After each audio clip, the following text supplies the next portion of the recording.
you know that a police officer has the authority to arrest a person without a warrant and can start investigation with or without the permission of a court? But there are cases as well where police can neither register the FIR nor it can investigate or arrest a person without the permission of the court. Want to know when does it happen? Yes, so I will tell you.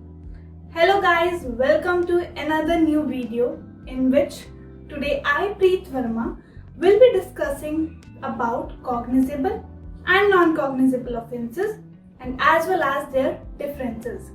So let's begin the session. So cognizable offences are defined under section 2 clause C of the Criminal Procedure Code, and it reads as cognizable offences means an offence for which and cognizable case means a case in which a police officer may, in accordance with the first schedule or under any other law for the time being in force, arrest without warrant. Now you guys might be having the question in your mind, what comes under first schedule, right? So I will explain you in a simple language.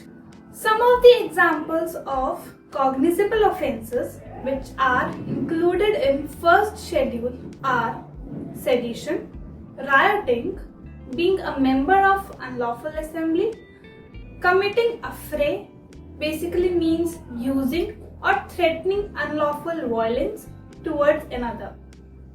Next is personating a public servant and threatening any person to give false evidence, and many more like this.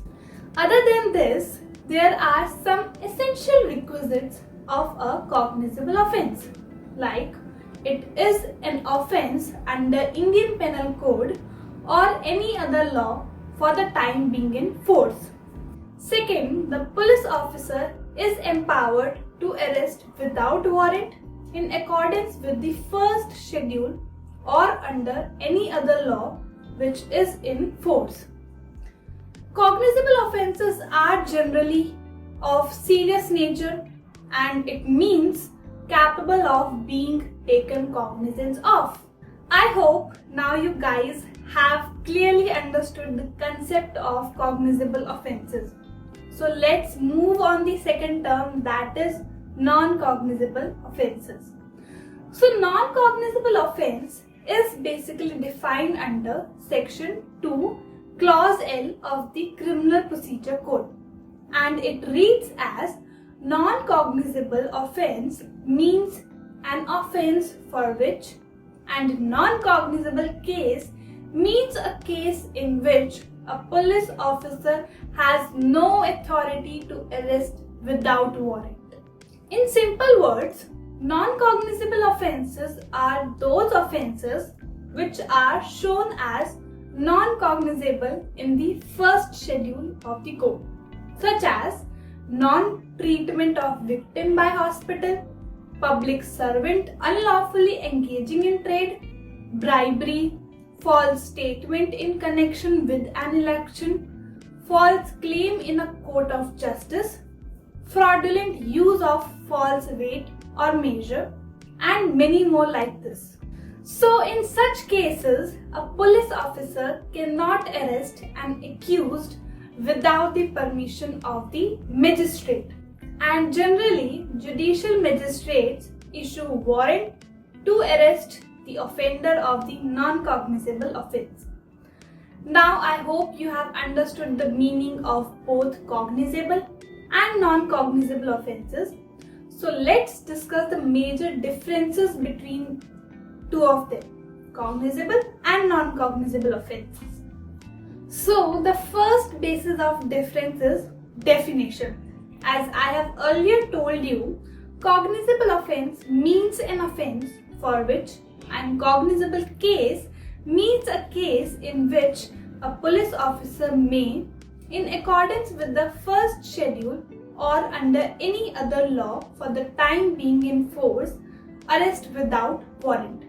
Whereas Non-cognizable offences means an offence for which, and non-cognizable case means a case in which a police officer has no authority to arrest without warrant. Second basis of difference is warrant. In case of cognizable offences, police officer can arrest without warrant, whereas in case of non-cognizable offences, police officer cannot arrest accused without warrant. In this, magistrate can issue warrant to arrest the accused. Third basis of difference is degree of crime. Cognizable offences are serious crime and affect the whole society, so special powers are given to police officer, whereas non-cognizable offences are ordinary crimes, so the offenders need not be at once, so special powers are not given to the police officers. So last and fourth basis of difference is examples.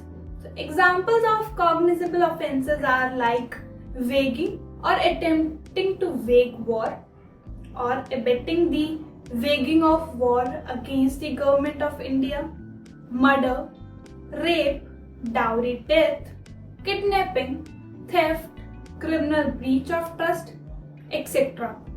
And whereas examples of non-cognizable offense are assault, cheating, forgery, bribery, etc.